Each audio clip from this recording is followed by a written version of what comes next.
Toyota BZ4X ជាមួយនឹង Mazda វិញម្ដងបងប្អូន Mazda ហ្នឹងគឺ model 6E នេះបងប្អូនយើងមើលពីមុខណារាងវាស្អាតមិនធម្មតាទេពណ៌ក្រហមចិនចៅតែម្ដង BZ4X ហើយMazda គឺពណ៌សអានេះពីមុខយើងមើលពីកម្ពស់កពស់វាមើលទៅវាប្រហាក់ប្រហែលគ្នាយើងមើលនឹងភ្នែកប៉ុន្តែជាក់ស្ដែងគឺ BZ4X ខ្ពស់ជាងបាត់ទៅហើយ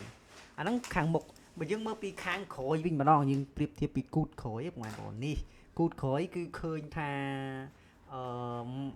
BZ4X ខ្ពស់ជាងបាទខ្ពស់ជាងច្រើនដែរបងប្អូនចូល2អ៊ីង4.29អ៊ីងអញ្ចឹងវាចិត្តប្រហែលចិត្តមកទឹកអីទេ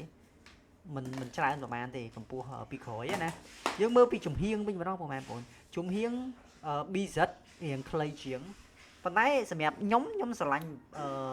BZ ត្បិតតែរៀងខ្លីមែនប៉ុន្តែមើលរៀងវាកាចដែរតា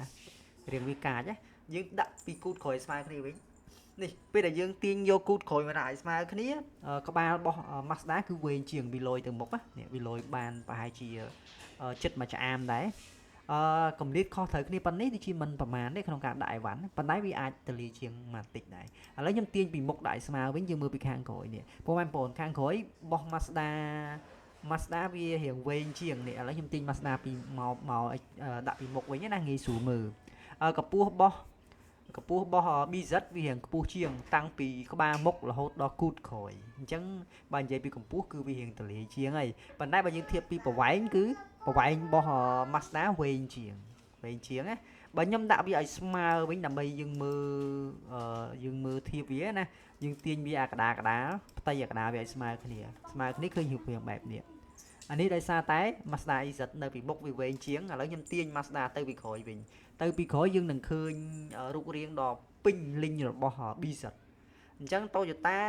សម្រាប់បងប្អូនស្រឡាញ់ model ណាប្រវែងណារូបរាងរបស់វាគឺបានដូចបង្ហាញនៅក្នុងវីដេអូនេះហើយអញ្ចឹងពេញចិត្តមួយណា select យកមួយហ្នឹងខ្លួនឯងទៅវីដេអូនេះអត់និយាយពី option ទេគឺនិយាយតែពីប្រវែង